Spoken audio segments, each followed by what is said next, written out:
If not, we give the room to Lucero Uscanga. Please go ahead whenever ready and share your screen if you are around. Lucero? Yes, hello. So then should I start? Okay. Yes, please. We change the order a bit. Okay, let's see. Okay. Okay. So now I'm almost ready. Yeah, whenever you want to start. Okay, thank you. Well, I'm going to talk about millimeter observations of maser-emitting planetary nebula. This work has been done in collaboration with all these co-authors that you can read here. Most of them are in Europe. Okay. Okay, so related to the evolution of low and intermediate mass stars, well, we expect that they end their lives as a planetary nebulae and eventually a white dwarf. During the AGV phase, the circumstellar envelopes of oxygen-rich stars particularly provide optimal conditions to pump masers of different species. These masers presents this stratification with the SIO maser closer to the AGV star, farther away the water masers at these typical distances, and further out the OH masers. The typical spectra for the OH maser emissions present this double peak profile that is characteristic from an envelope in expansion. The expansion velocities are around 20-25 kilometers per second. When the AGV mass loss ends, these masers disappear sequentially. First, those that are closer to the central stars, and after the other ones in these typical time scales. Then we could expect water and OH masers in the post-AGV phase that may last between these years, depending on the mass of the progenitor. But SIO and water masers shouldn't be present in the planetary nebulae phase. Only OH masers could be present in the youngest ones. However, observations have shown us something a little bit different. So there are a few planetary nebulae that harbor maser emission either from OH or water, and a small group that presents maser emission of two molecules. So probably during these phases, there are any other mechanisms that excites these molecules to produce the maser emission.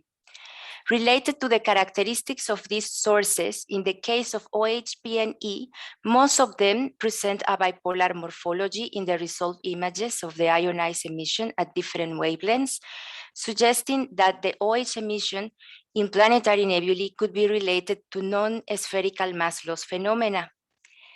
Their infrared colors suggest that most of these objects are very young planetary nebulae.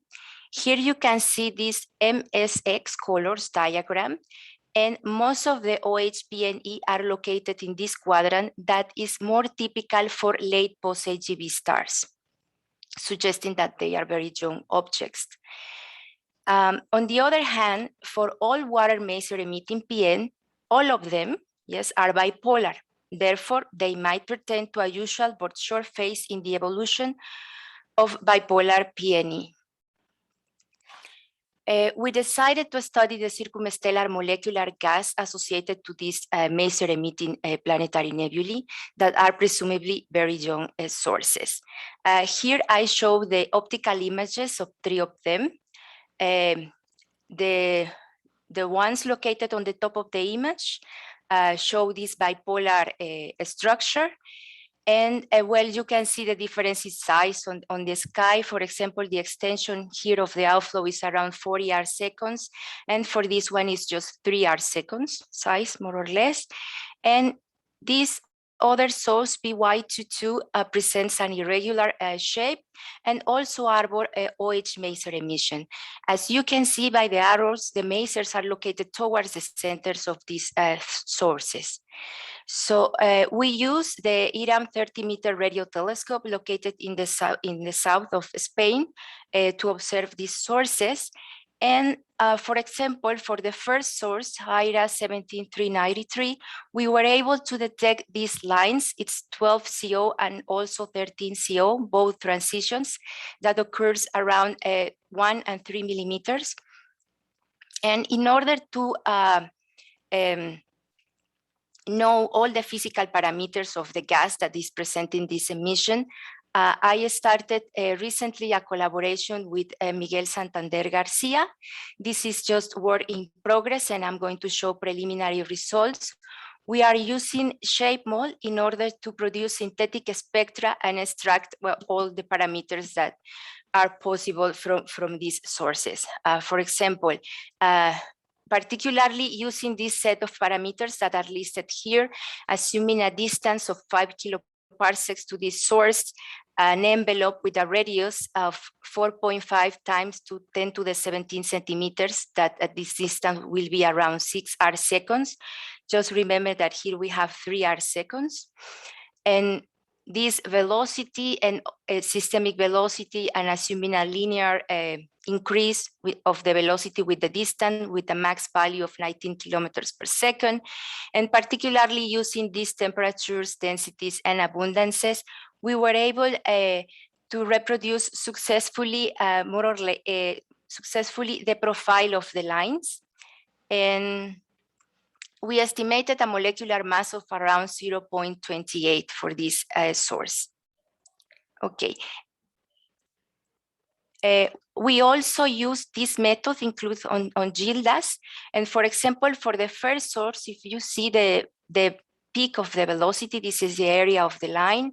This is around the minus 106, that is the systemic velocity that we use here, so it's consistent, as well as the maximum value of the linear velocity, here is 19, and for the fit using these horn type profiles, we found these expansions velocities that goes from 15 up to 19 kilometers per second, so it seems to be in agreement. These are the results for this source, IRAS 18061. And in this case, well, the synthetic profiles at least reproduce the highest peak of the line, the intensity, and also the full width have maximum, and using particularly these sets of parameters. In this case, the size of the envelope, the radius is around 4 arcseconds, that projected over the image of the source will be of this size, more or less. Okay. So, and here are the results for the third source, BY22. In this case, you can see that the profile of this line, the 12CO, this transition particularly, presents this very wide wings, so it's a very wide profile. And if we want to reproduce simultaneously the 4 lines, we explore this model in which we are considering an inner envelope with a very high density and, let's say, warm temperature, and an outer envelope with a lower density and cooler. And it seems that we are able to reproduce more or less this profile. Okay. In the case of these post-main sequence envelopes, we know that all of them are very active sites for the production of molecules. Talking about HCN and HCO+, they are well-known tracers of dense gas, and it seems that there is a correlation of these molecules versus the age of the planetary nebulae. Here you can see the fractional abundances of these molecules as well as HCN, and at least from a time span of around 12,000 years for the age of the nebulae, it seems that the fractional abundances doesn't change too much. It's more or less constant. But in a recent work by Boumis and collaborators, they found that particularly this flux ratio of these 2 molecules, the HNC and HCNs, it presents a nice correlation with the age of the planetary nebulae up to 20,000 years. The sample of the sources that they use in the samples present a larger range of ages from the planetary nebulae up to 20,000 years. And here in pink, you can see at the points of the previous work for Smith and series on 2017. Related with this molecule, HCO+, it seems that this molecule could provide a shielding mechanism to protect the water molecules.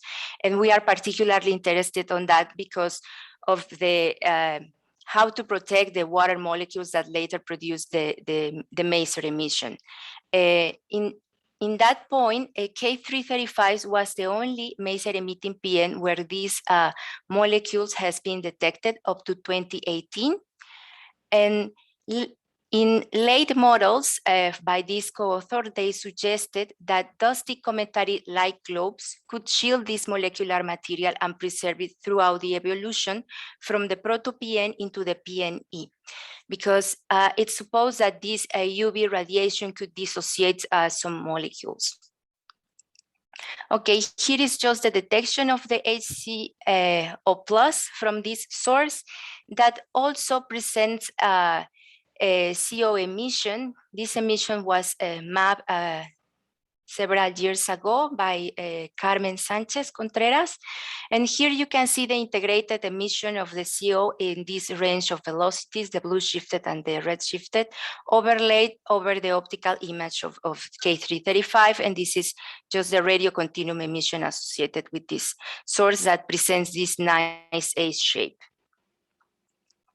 Okay, so recently we observed K335 with the Iran 30-meter telescope, and we were able to detect HCO+, this transition that was detected previously, but also a higher transition for this molecule, and also we detect this other molecule, the HCN, both transitions. And just finally, for future work, because this is a work in progress, we plan to study the molecular content of very young planetary nebulae, particularly this group that presents maser emission, and determine the physical parameters of the molecular gas, like the velocity, temperature, mass, etc. Measure the fractional abundances of these two molecules and compare those values with more evolved stars. And of course, another aim will be to carry out the high resolution observations of these sources to determine the structures associated to this molecular emission that could be an envelope, torus, or outflow. Until now, there is only one of these sources that has been observed with ALMA. And I will just thank you very much for your attention. Thank you very much, Lucero, for very specific 12 minutes. So do we have any questions for Lucero? I see clapping.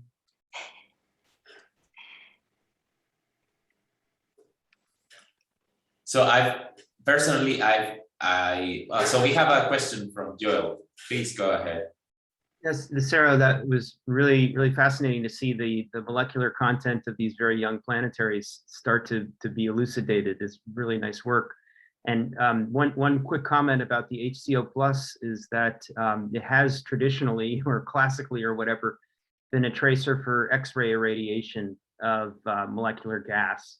And so I think these young planetaries probably provide a nice opportunity to test that. So I guess my point is it might be worth looking for these things in X-rays, especially when E-Rosita data come along, just to see if they've popped up as detections, and if not, maybe do some pointed observations. Okay, thank you very much for your comment.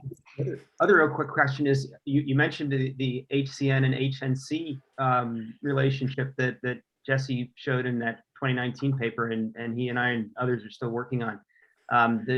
Is there any chance of getting HNC now, or is it too late for these objects?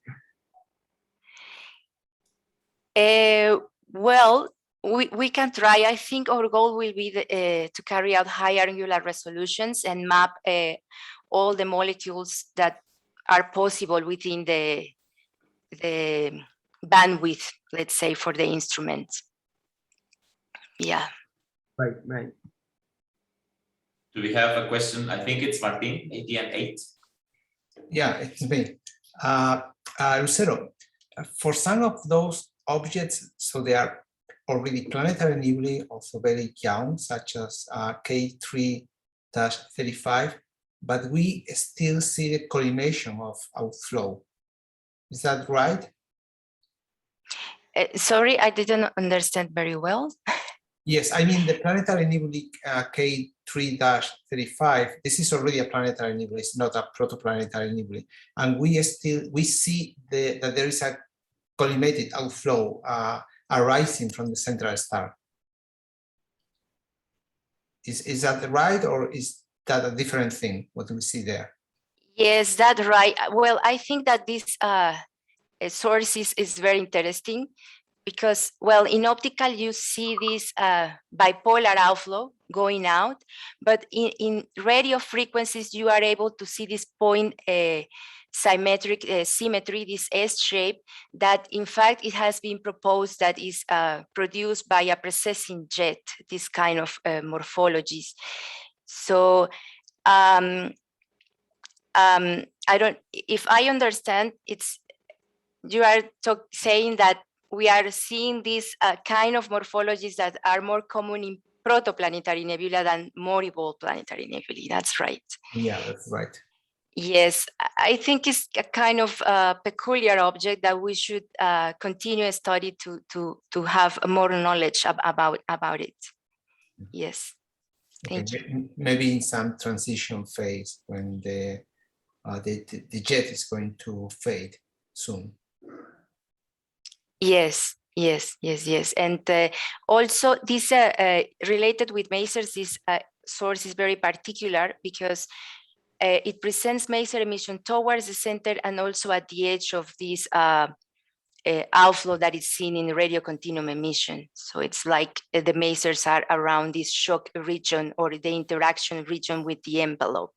And these masers, it seems to appearing and disappearing from epoch to epoch. So it's also quite interesting, yes, to study in detail the outflow and the collimation of this source.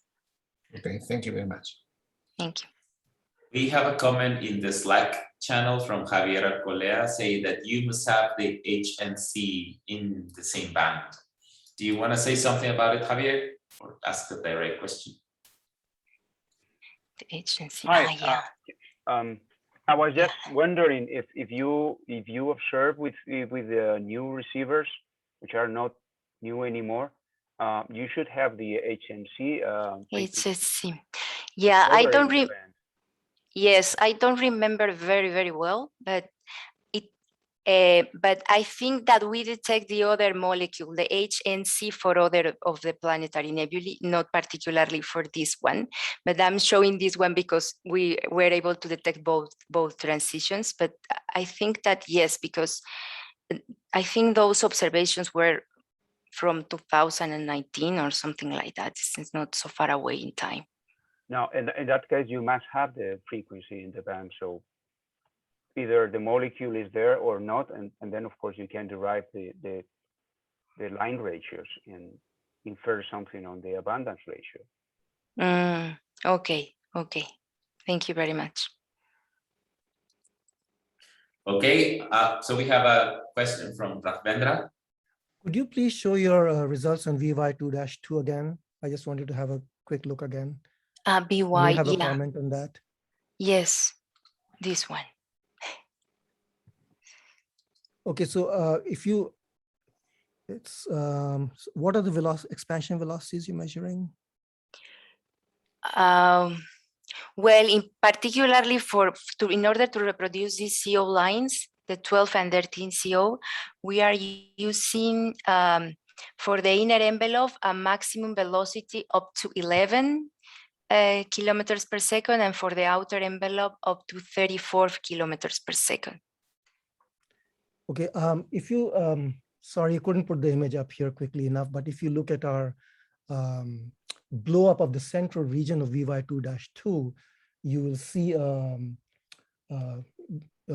double core. I mean, the core is not a single point-like object. There's it looks bipolar with a position angle roughly north-south, not exactly north-south. So I'm wondering if some of that low velocity expansion velocity emission is actually coming from a torus rather than outflow.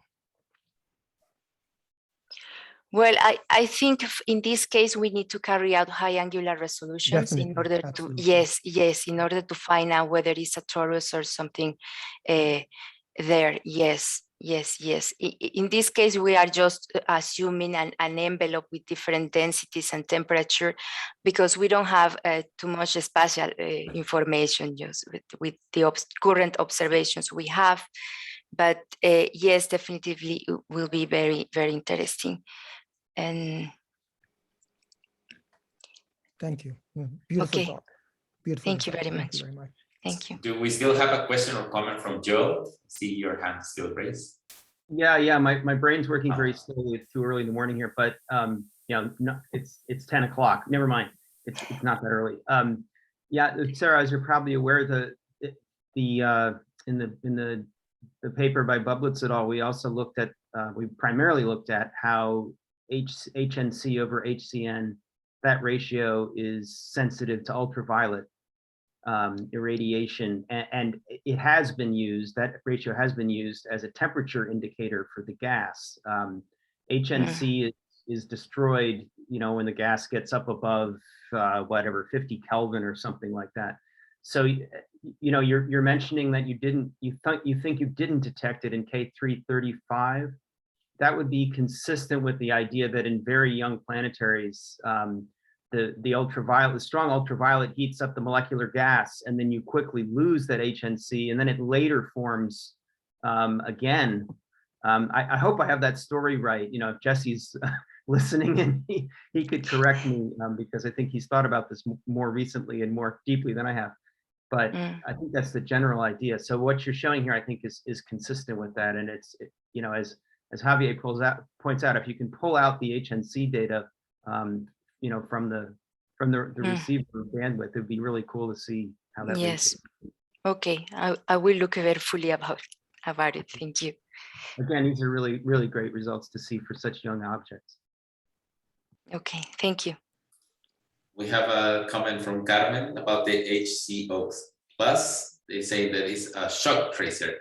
Yeah, I also thought this molecule was tracing like dissociation regions, but it could be also produced by shocks. Do you want to comment on this, Carmen?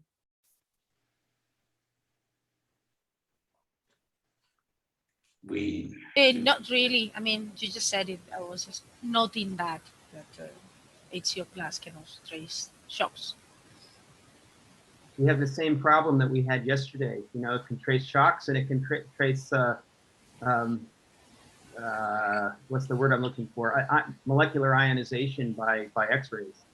So and you can get X-rays from shocks. So I think we have a problem here. Okay. Yeah, I think that I took this idea from star formation environments. Yeah, yes, that's right.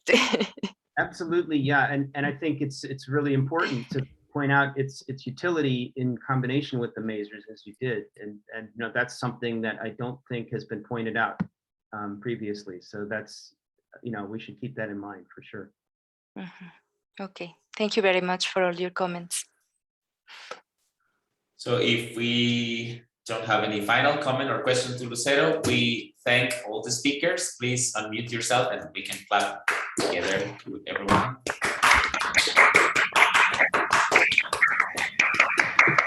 So we can start now with the discussion.